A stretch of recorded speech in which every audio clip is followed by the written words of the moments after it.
Leave. With the pleasure to welcome Anna and Nigel to talk about Beyond the Right to Vote, Homelessness and Voting. So I'll just pass over to them. They'll speak for collectively about sort of 45 minutes. Yeah, probably less than that. Yeah. And then there'll be time for questions and answers after. So over to you guys. Thank you. So good afternoon, everyone. I'm Anna. I'm a PhD student from the University of Toronto. I wanted to start by acknowledging the traditional owners of the land on which we are gathered here today and pay my respects to their elders past, present, and emerging. So, as I said, I am a PhD student, and to give you all a little bit of a perspective, I'm currently doing my fieldwork, conducting my fieldwork here in Melbourne.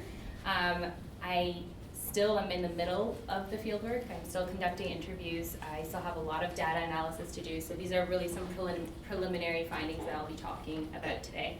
But I did want to start off by introducing this research by thinking a little bit about what I did previously for my master's, and then talk a little bit about some of the choices I made about the research, and then introduce some preliminary findings, and then talk a little bit about citizenship more broadly beyond just voting. And we are very lucky to have Nigel with us here today. Nigel is a peer support worker at the Council to Homeless Persons and is also a democracy ambassador with the Victorian Electoral Commission. So he'll be speaking to that perspective a little bit, as well as some of the policy things that I will be bringing up today. All right, Nigel, do you mind just taking this? Okay. There you go, perfect. So my previous research was based in Toronto. I looked at the barriers that individuals experiencing homelessness face to voting in Toronto specifically. It was a small qualitative project. I did interviews with individuals experiencing homelessness at shelters and drop-in centers, and I interviewed politicians as well as service providers. Some of the major findings, and that really led to this current project, was that I found that a majority of the participants experiencing homelessness had voted in the past, but only a few had done so when they were not housed. The biggest finding, I think, was that a majority were not aware of their right to vote. So the question was often, did you vote in the last federal election? And the answer was often, I can't vote because I don't have an address, which I think was very significant. And a majority of those that didn't vote didn't know that they even were able to vote. And then I also found that a majority of those that knew about the process of voting were accessing the same drop-in center. And it's a drop-in center that's quite active during elections, holds debates. They have a criminal justice type kind of focus in terms of involving individuals using the service and things like that. In Canada, and I'll speak to this a little bit here in Australia as well, but in Canada there is quite a disconnect between electoral commissions and the sector, in particular, service providers. So Elections Canada and Elections Ontario would often tell me that we have a list of services that we send information out to on the process of voting for individuals without a fixed address. And then the sector or service providers would say, we've had no contact with the commission. The Elections Canada has not reached out to us. We've been having to really create that relationship ourselves. So the barriers, there was a lack of information about the process, which is the same, which I found, and Nigel might also speak to this a little bit, is also the case here in Australia. The process for voting without an address is similar in Canada as it is here in Australia, particularly now. Just recently we had a change where you don't actually need ID. You can have someone vouch for your identity, which is the case here in Australia, which was a major barrier when I did my research, because at that time individuals experiencing homelessness needed 2 pieces of identification to be able to vote, which was a major barrier. And then obviously the stereotypes around homelessness, the lack of attention given to homelessness and policy was also something that I found. So really what made me think a little bit more about this area of research was the fact that I found that the individuals that I talked to that were experiencing homelessness were extremely politically engaged. I think in many ways having to advocate for themselves in very different spaces, and repeatedly so, and often had a lot of interest around elections, around policies, around politicians that I think sometimes at times even surpassed that of the average population. I also found that there was more actors that were needed in order to really have them be able to practice their right to vote, particularly service providers in Canada. Usually it's the service providers that can give you the forms that you need to vote, and frontline staff. And then also, as we know, with rising housing prices and increasing, urban populations, homelessness is a growing issue. It is very much so in Toronto. I know that it is very much so here in Melbourne as well, and in the US. And then I thought a little bit about the role of institutions and policies, because the conversations I was having a lot of the time with individuals and service providers was, yes, voting is important. Yes, we should be voting. Yes, we need to encourage voting. But voting is impacted by the way in which individuals are accessing the sector. So there are these other relationships that are really dictating the engagement of the population. Go ahead, Nigel. Perfect. So I started to think a little bit about democratic participation more broadly and the role of policy in terms of the relationship between political aspects and political participation and citizenship and the social and economic elements that are often dictated by policy itself. And so that took me to the policy feedback literature, where there's an argument that a policy has interpretive resource and institutional effects. So the resource effects being how much somebody gets, the institutional being in terms of the services that they're accessing, and then really those interpretive effects, that stigma that we talk about, and how accessing or being in some way involved with the policy can actually change how you see yourself, your role in society, which then all three dictate whether or not you participate and your relationship with the state.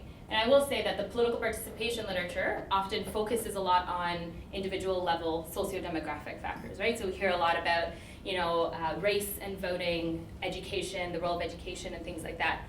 Now, policy is often there implicitly, I think, because all of that is obviously impacting whether or not someone is participating, but policy itself is not really taken as a variable in terms of whether or not it's impacting it itself, and that really not hitting the roots of those systemic issues that we're talking about often.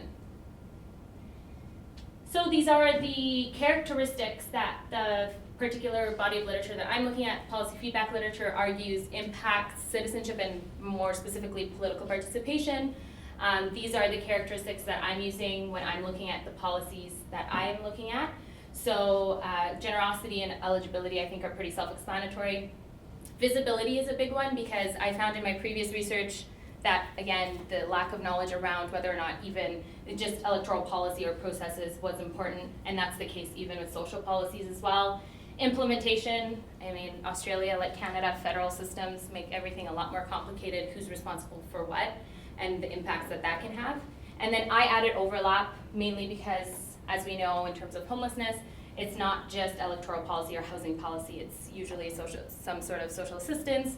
There's also, obviously, mental health and health policies that impact that, criminal justice, child welfare, etc.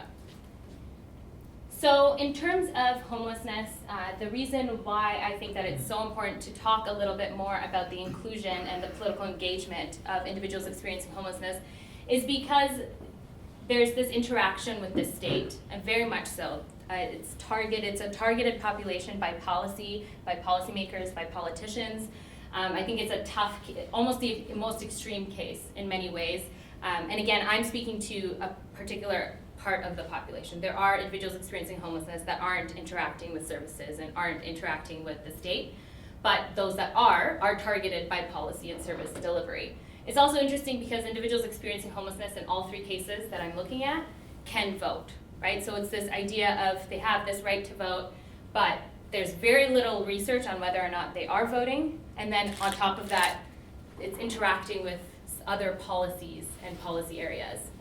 And then homelessness also there's this very big aspect of intersectionality that I think speaks to a lot of other issues that are important for us to talk about in terms of race, indigenous issues, and then also, women escaping violence, LGBTQ, etc. That can also tell us a little bit more about the relationships that the state is creating with other vulnerable populations as well.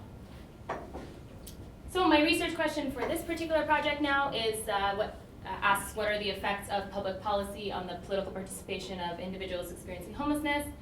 So these are the 4 policy areas I've chosen: housing, social assistance, and health. They were the ones most cited by individuals experiencing homelessness that I spoke to. Again, I could have also added criminal justice, the child welfare system, but I think we all know that we want to finish the PhD at some point, so I didn't. The 3 cities that I've chosen are Melbourne, Toronto, and New York City, and then it's mixed methods. I'm right now in the interview stage. I will be analyzing the Australian election study as well, as soon as that data becomes available next week. So I'm very much still in the early stages of even those methods in Melbourne.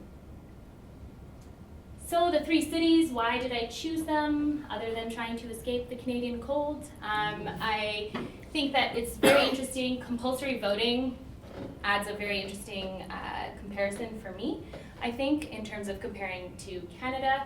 And also, as I'll be talking about in a little bit, Victoria does quite a lot when it comes to the VEC and its involvement in outreach for individuals experiencing homelessness. However, and this is the interesting difference, is that Canada does have more inclusive social policies. So Canada has more barriers to voting, but in terms of social assistance, there's more financial assistance offered to individuals experiencing homelessness. Housing is a little bit the same, and our health system is a little bit more accessible in terms of homelessness. So it's this kind of nice comparison of a more inclusive electoral processes to less inclusive social policies, and the opposite in Canada, and then of course New York City, the US being the worst on all fronts in both those cases. They're also all 3 very large urban centers. Nigel and I were talking today about how Melbourne's population is expected to really increase in the upcoming years, rising homelessness along with housing prices, and then the role of Indigenous overrepresentation among individuals experiencing homelessness in both Australia and Canada, and then obviously race relations in the US. So moving on to some early findings, there is still a lot of barriers. I've been talking to individuals experiencing homelessness.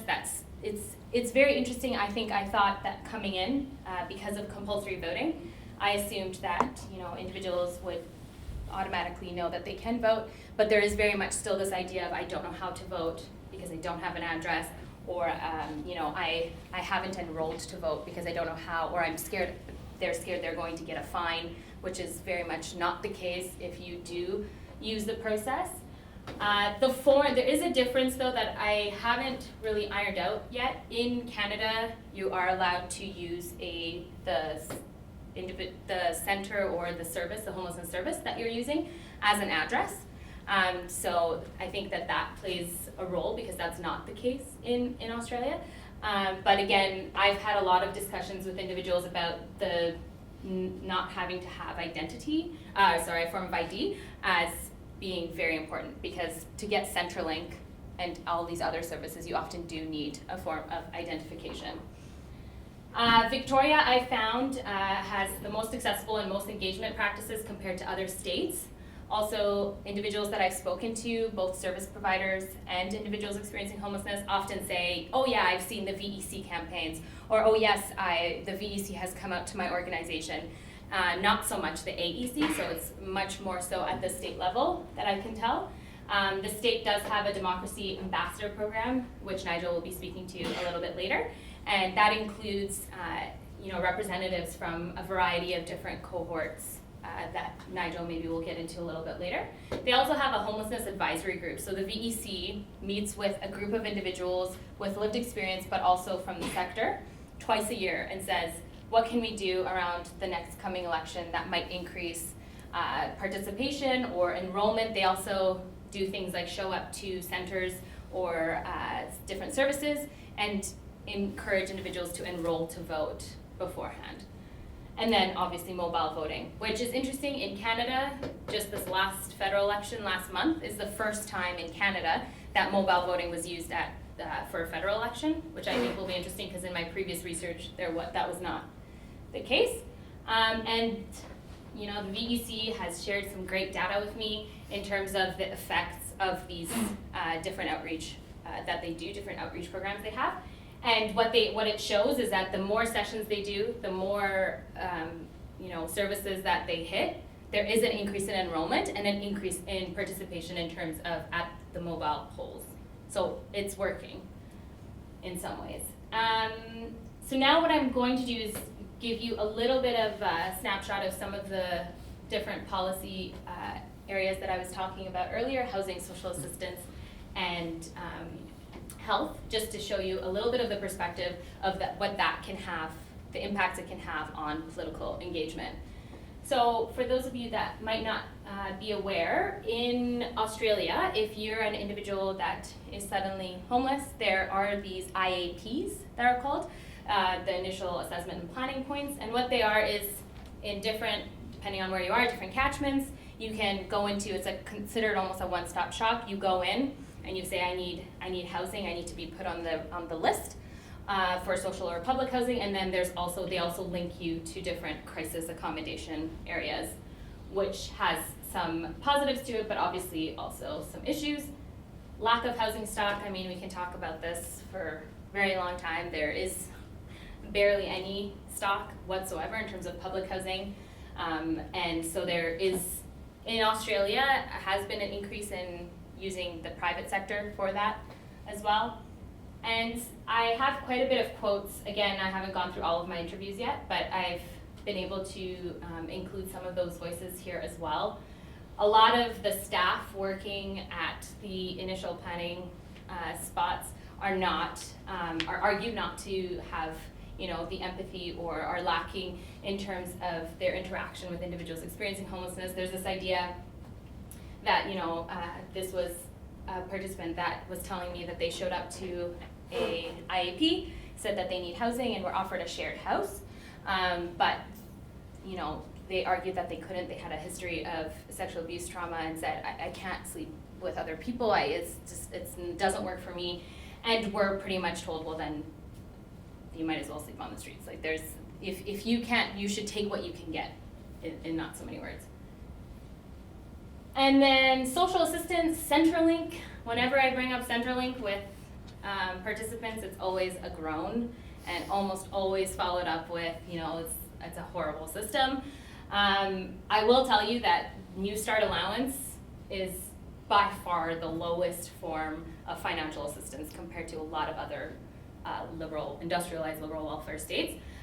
Definitely a lot less than what we provide in Canada. And not only that, for those of you that don't know, if you receive New Start allowance, you also have to go to these job active providers and show that you're looking for work, and things like that, which those are usually individuals contracted out by the government, so they're not usually even government officials as well. And there's this lack of empathy around what homelessness really means in terms of are you going to show up to appointments?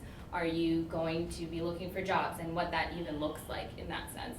And then there's the disability support pension, which is getting harder and harder to get because people are being pushed off of DSP onto New Start, which is very much a political will motive that's been happening very recently. So these are some quotes. They would rather have no income than deal with Centrelink. If you're homeless, disadvantaged, traumatized, how can you do this for yourself? That was specifically talking about the application process and how hard it is. It's a horrible punitive system that is very, very patronizing and not forthcoming with information. And then I'm not looking for sympathy, just some empathy, talking a little bit about Centrelink employees. And then in terms of health, the main access points, which I think we've all assumed in terms of individuals experiencing homelessness, it's usually through emergency rooms and general practitioners. For me, the health system has been very interesting. I think I came in as a Canadian assuming that it was a universal system. I didn't realize that it was a mixed system in terms of public and private and the impacts that can have. So unless individuals are accessing community health centers, which I've been working with currently, where you can come in even without a Medicare card. The issues are, that if you see a counselor, you're given a mental health plan that includes 10 sessions with a counselor for a year, which is, in my opinion, very not enough at all. And then there's this difficulty of getting a diagnosis and the lack of information of the services available. Where do I go? And the impact it has on other services. So if you have mental health issues and you walk into one of those IAPs I mentioned earlier, it's very crowded, it's loud, the individual that you're working or is working with you is not at all empathetic. The impact that has on someone that's experiencing mental health issues and what that really means, and then how they react which can then lead to them being kicked out, not being able to come back, and kind of, again, the spillover effects of all of that. And then consumer participation, Nigel and I were talking about the use of the term consumer actually earlier today at lunch. It is not my term.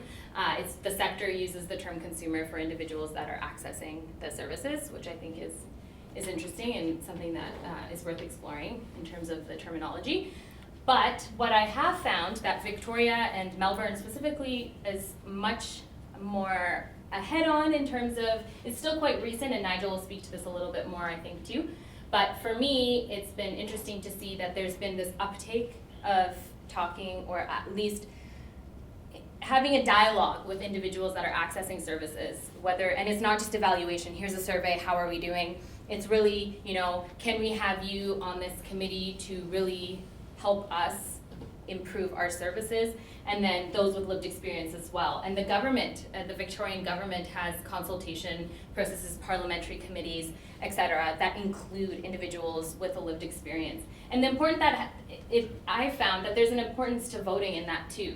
I've talked to people that said, I was involved in either the peer support program or a different, peer support program at a different organization, and I felt like I had a voice. And so when the next election came around, I voted, whereas I didn't do that previously before that participation. So that the role of other forms of engagement on political participation, more specifically. That's a quote. The pure fact that I've been taken so seriously as a consumer, I'm surprised. And this idea that we need to celebrate that more. I presented for the Victorian Electoral Commission, and they asked, what can we do? And I said, even asking services, do you have a consumer participation, in terms of, do you have any consumer participation, whether it's a committee or some peer support workers or something like that, that can even start that conversation going. And I can say that Toronto and the sector, homelessness sector in Canada, is very much behind when it comes to that too. And this idea that having individuals with lived experience and consumers being more involved, the role that has on fighting stigmas and stereotypes. I recently had a discussion with someone with lived experience at an organization that I'm working with right now that said there's a lot of what he called lateral violence in terms of individuals experiencing homelessness having the same stereotypes that we have and the same stigmas that the broader population has, still very much so even among the population. So this idea that they are all drug addicts or they don't want to find a job, that exists within the population as well. So the importance of having peer support workers and having consumers involved in terms of even breaking those stigmas. And at the end of the day, when we're talking about fighting homelessness and that, of course, consumer participation and the role of those with lived experience in that is also important. So just a wrap up of kind of everything. Really, I think the biggest in terms of those three effects that I was talking about is the interpretive effects, the role of accessing services and the relationships you have with the state and how that impacts how you think of yourself, and then the role of the consumer participation and that relationship with formal and informal civic engagement. I'm still in the middle of my interviews. I've done about 30 with individuals experiencing homelessness, but so far all of the individuals that have been in some way involved with consumer engagement or those with lived experience have voted way more consistently than those that have not. So there is a role then for the service delivery system in the specialized homelessness system, to counteract these negative effects that I was talking about. But that doesn't mean that that's the be all end all, because as we all know, the sector needs money to be able to do all of these things. And there needs to be compensation and paid jobs that are available to those lived experience to really be able to have an impact. And there is a need then for the government really to do that. And obviously a more comprehensive approach to homelessness that doesn't just think about, housing, we need a house, health, we need health, but really a more comprehensive approach that thinks about all of that, including political engagement.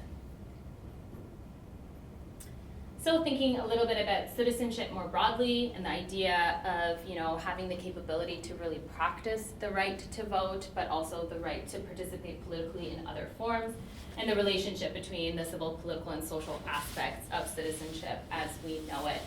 And then thinking a little bit about the welfare state and the role of the welfare state and its relationship with the political system and citizenship, and how it can really be undermining some of the democratic elements and values that we have as democratic states. And then the role of service delivery and frontline staff, again, empowerment is these are all from service providers. Empowerment is a complex inner development. We underestimate the ability of people to engage with the process. Trauma makes it difficult to focus on their rights. It's our responsibility. And this was a service provider with lived experience and when they said it's our responsibility, it wasn't so much just service providers, but really the rest of society as well. So in terms of some preliminary, findings that I think are important to consider, and again, I'm still very early in the process, but thinking a little bit about the effective policy design, I think that will come out from the comparison once I look at Toronto and New York City. I think that will be important. Thinking about the commitment to democratic principles and what does that even mean when we think about the welfare state. And then, the role of other forms of political engagement. And then thinking about the role of policy. It's not just about electoral policy or electoral processes. And I think as, I talk to electoral commissions and other areas, I think there needs to be a discussion around not just we need to engage with the population. There needs to be knowledge on the sector and really what those relationships with individuals experiencing homelessness already are and what the effects of those relationships have been. And then just, thinking a little bit about fighting stereotypes, social exclusion, and then really the individualist welfare policies that we see today. So where does that leave me? I'm still here until the mid-January. Like I said, I'm still in the middle of doing some interviews. I've interviewed service providers from 13 organizations so far, and I'm in the middle of conducting a lot of interviews with individuals experiencing homelessness as well, and hopefully some politicians, but I think we all know they're usually a little harder to get. And then in New York City, I'll be in Toronto in January, which will be interesting because of the differences I mentioned for the federal election, and then the role of what I think is a more comprehensive social assistance policy. And then I'll be in New York City following the 2020 election that will hopefully have some positive results. And then they're really thinking about the most negative case in terms of the comparison. So that's me. Thank you so much for having me and for organizing this, and I'm going to pass it off to Nigel.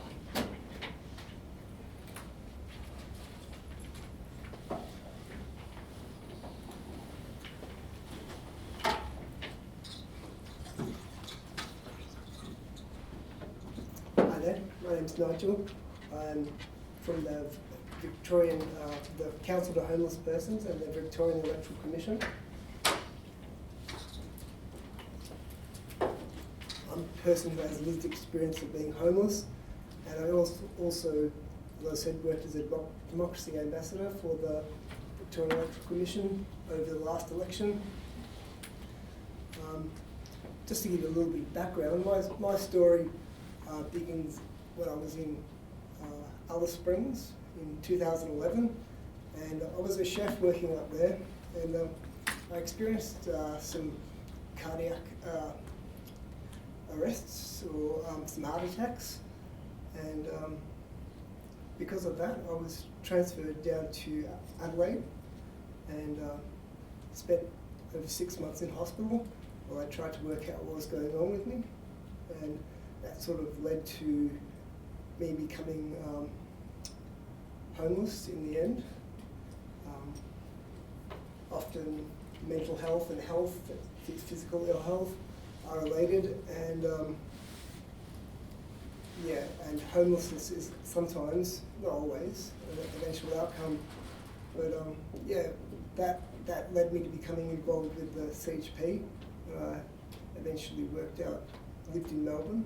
So as the CHP is the peak body for homelessness, and we are are involved in a lot of consultations and work on advisory groups, and also involved in a lot of policy development and stuff like that. So that's, if you've got some questions for me, Anna. Yes, I was hoping that you could talk a little bit about your role as a democracy ambassador and what that experience has been with the VEC. Yeah, sure. So the VEC hired about 60 of us at the start of the last election period. And we came from various cohorts. So there was homelessness, there was disability, Indigenous and cold, culturally and linguistically diverse.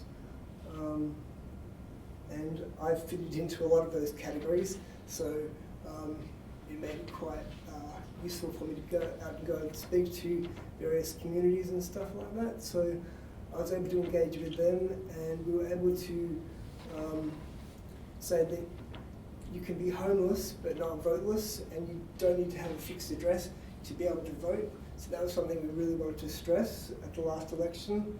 So people could enrol with us. They could also, as Anna said, have someone vouch for them on their enrollment form.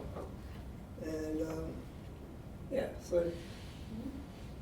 And what were some of the interactions that you had with individuals that were experiencing homelessness? What do you think some of the biggest barriers were to that?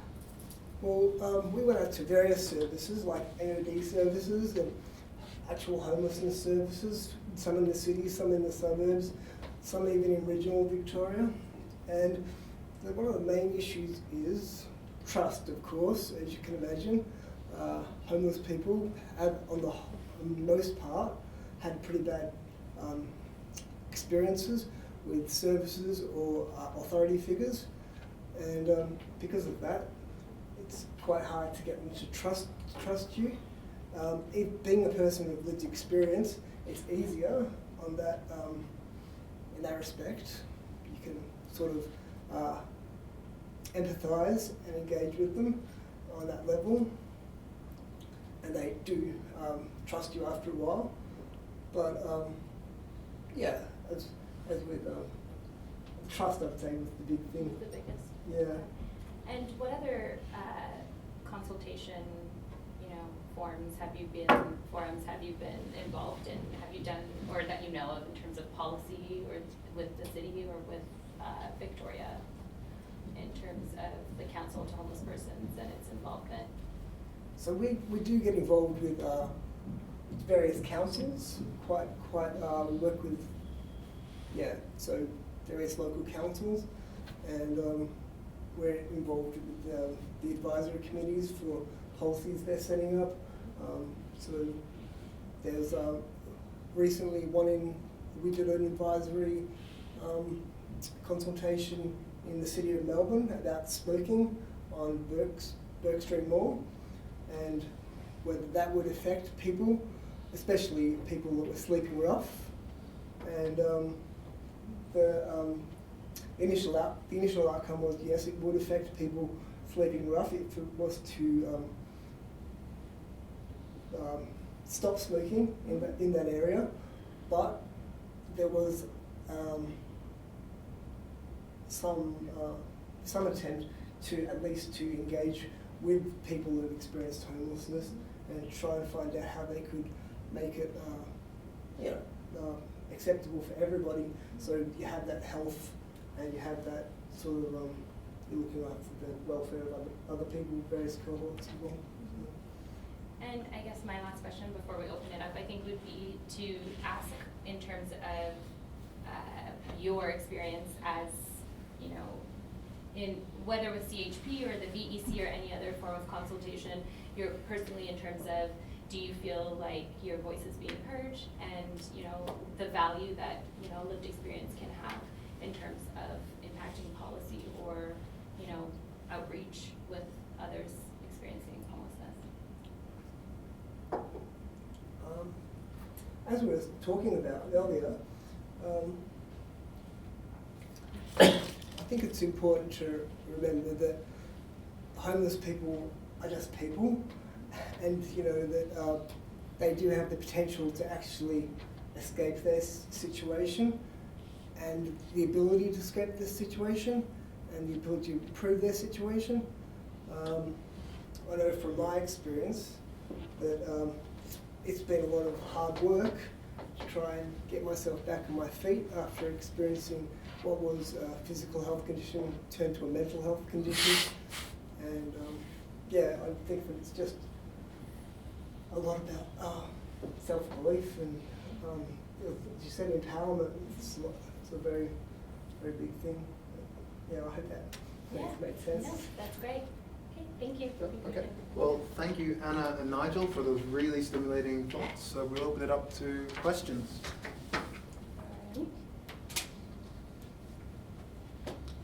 Okay, I'll begin with the question. Yeah. So one of your really interesting points in your presentation, Anna, was that there was like a controversial use of the word consumer. Yes. And I was wondering, I suppose this is for both you and Nigel, Yeah. if you were advising the agencies involved in this sector, how should they talk about the people who are accessing their services? So I'm going to let Nigel go first on this one, I think, and then I'll get my 2 cents in after. Yeah, we had a bit of a conversation about this earlier, about the term consumer. It seems to be rather neoliberal or capitalistic, if I could say that, and it doesn't really gel with working together. It doesn't seem to gel with working together with each other or creating a close partnership. So that's just a perception thing, I suppose, basically, but Yeah, no, I think I'd agree with that. In Canada, we don't usually use the term consumer, we use the term client, which I don't know if that's really any better in any ways. Some organizations have been fighting this. There's an organization, a national organization, that refers to individuals that use the service as friends. So, and I was just telling Nigel what my experience was in even interviewing this service provider and their use of the term friends, and how that totally changed even the conversation and how I felt about it. Just the whole vibe of the entire discussion and interview was so much more positive than when the term consumer was being used, which is what a majority of the services in Melbourne use. It is becoming a discussion now. Nigel and I were recently at the Council to Homeless Persons Victorian conference, where there was a pretty big discussion around changing that term and the role that that term can have on that relationship that I've already talked quite a bit about, and that Nigel has raised as well, between individuals experiencing homelessness and the services.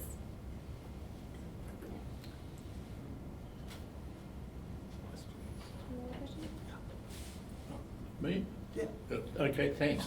I'm interested in why you chose on homeless people to get them to vote.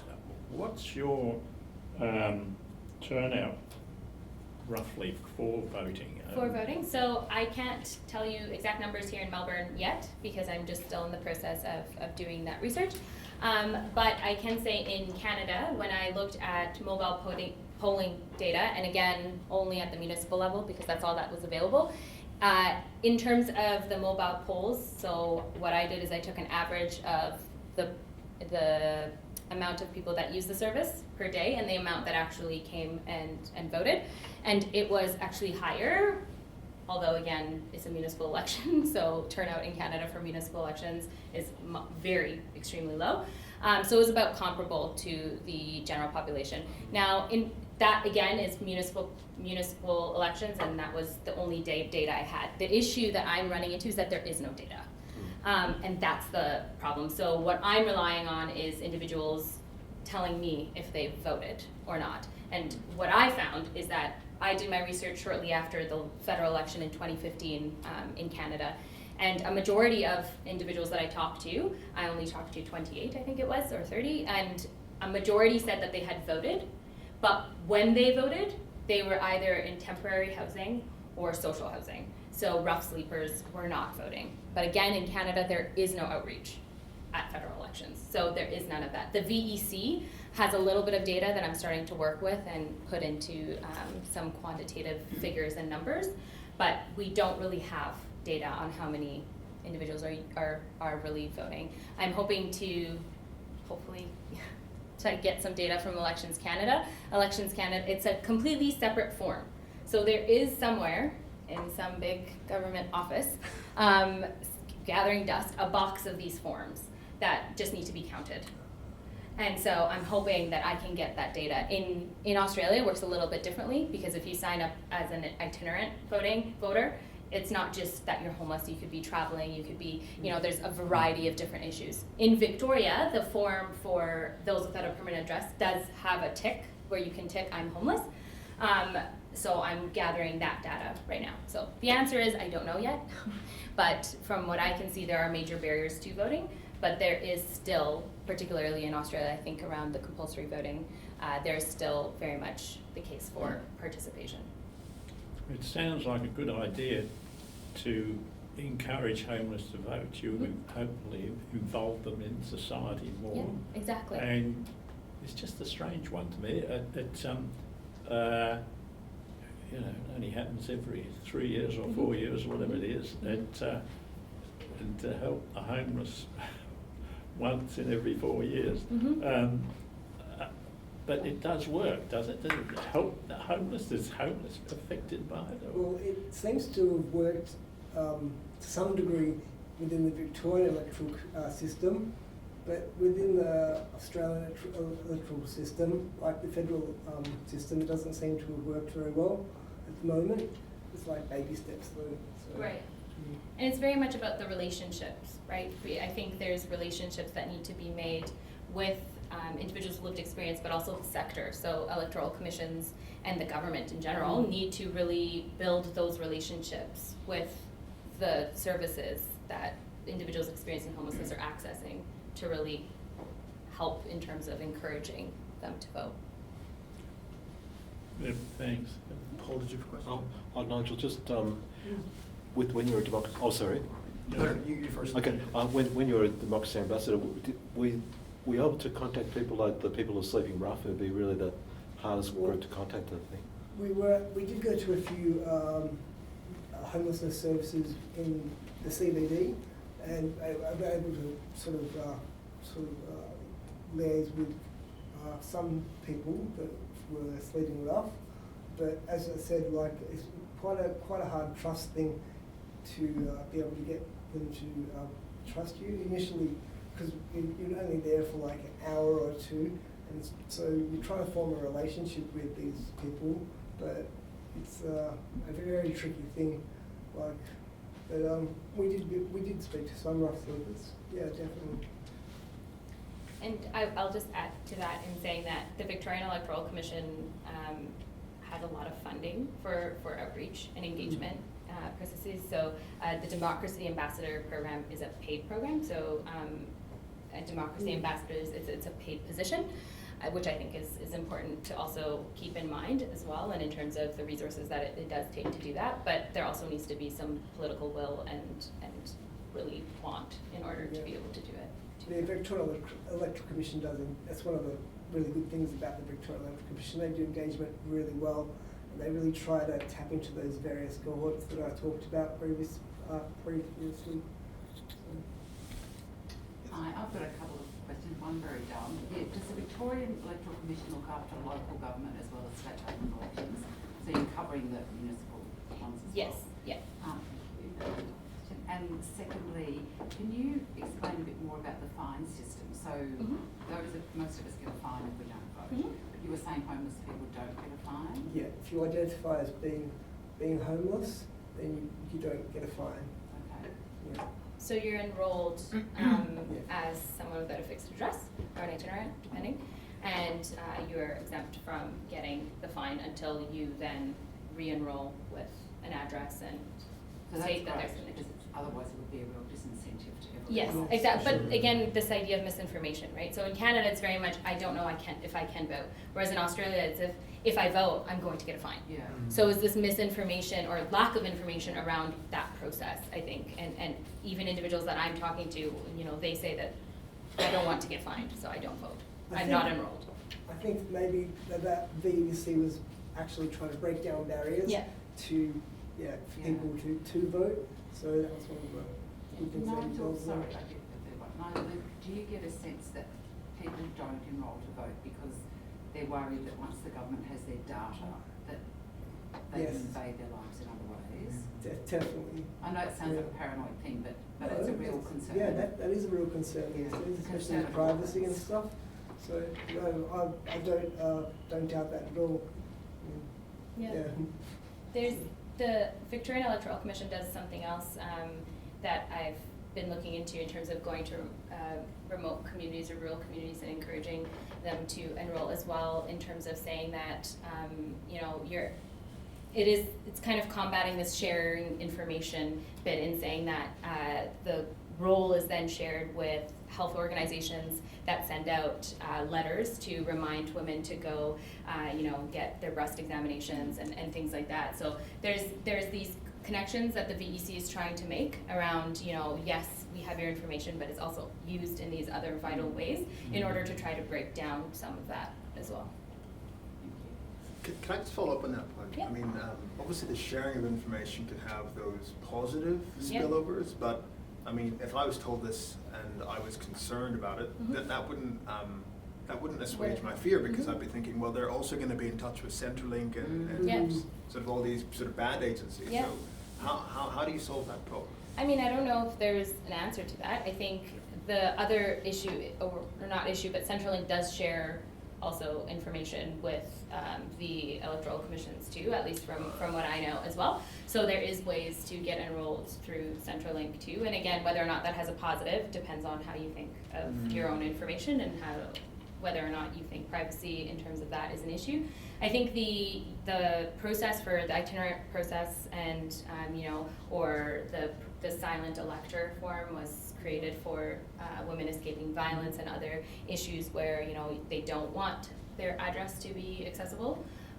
So there are other ways around that depending on your situation, but yeah, I mean, it's not really, I don't know how we escape sharing our information, particularly and that's another good comparison to Canada, because in Canada, you can register the day you vote. So you can show up to a polling station not having been registered and enrolled and just vote that day, which I think also reduces barriers in many ways, because individuals experiencing homelessness, depending on the day, depending on their situation in that time frame of being able to enroll to vote, might be very different than the day of voting, where they might be able to vote and enroll on that day, but can't. Yes. Well, basic question. So if in Australia or Victoria you enroll without a fixed address, which seat does your vote get allocated to? So it's I think it's 4 options, might be 3.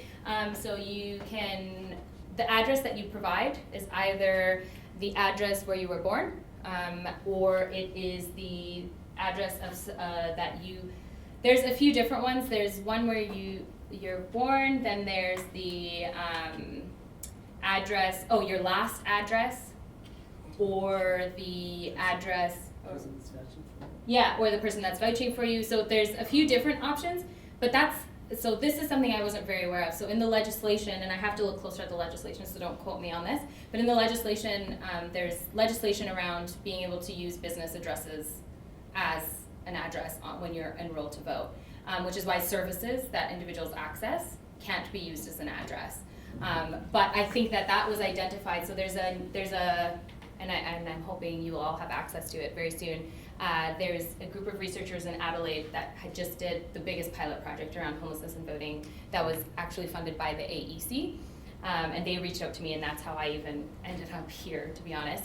And so what they found is that if individuals experiencing homelessness could put the address of a service that they're accessing, because that's where they're spending a majority of their time, that would be better, because then they would be voting for a seat where they spend most of their time, rather than where they were born, or and it's a population, and individuals experiencing homelessness are often moving around or gravitating towards certain areas in terms of where the services are and things like that might not be the places where they were born or their last previous address. So. Any further questions? Just a political question. Yep. Homeless people, I would have thought, if they voted, would mostly vote on the left, would like for a Labour Party or something like that. A good assumption. Is there any political motivation behind this at all? Political motivation? No. Then for me personally, or you think for in terms of individuals and having them vote? Yeah, well, I mean, it's not a lot of people. I don't know how. Right. Well, is it 5% of the vote or not? Less Yeah, than not that? even. But I think you'd be surprised. So I had the same assumption going into the field when I started my research in Toronto, and I got a range. And Nigel and I spoke about this, and I'll let Nigel talk a little bit more about this too, maybe. I think it varies, like within the community. Yeah. Like people's attitudes are formed from their upbringing or their various communities they hang around with. So that can vary from person to person. I mean, and you'll find quite a lot of conservative people amongst homeless or people at risk of homelessness. Maybe it's because of the media. Yeah. But maybe it's because of just their attitudes. I'm not sure. And that goes back to what I was talking about in terms of the role of the stigma even within the population, right? So even though they're experiencing homelessness, they still don't necessarily think that there should be more policies out there for individuals experiencing homelessness, because the stereotypes in the media and the misperceptions that we have are very much present among them as well. So I don't necessarily think that they're all voting left. I think there is very much a variation, just as we see in the population too. Could it be a little bit more left than the general population? Maybe. I don't have data to support that though. I can just speak from personal experiences and the discussions that I've been having. Very interesting. Any final questions, please? Why do you think the VEC is doing better than the AEC or other states on this?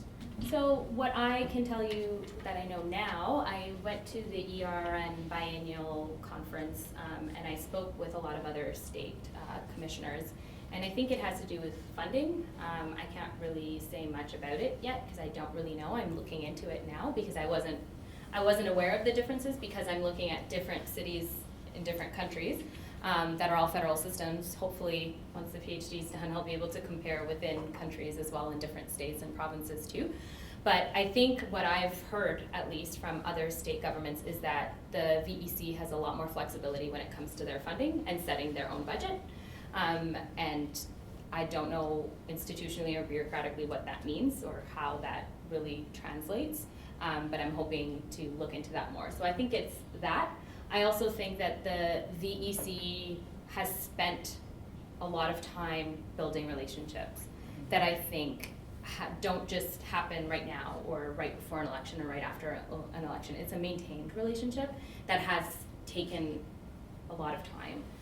So I think what I can hear from what I've heard, from other state governments and even the AEC is that there is an increase in engagement with the sector, but those effects aren't immediate. So it might just take some time for others to catch up, I think.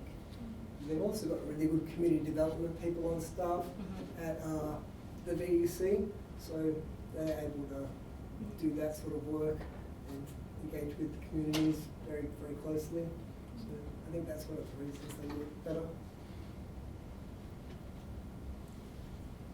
Any final questions?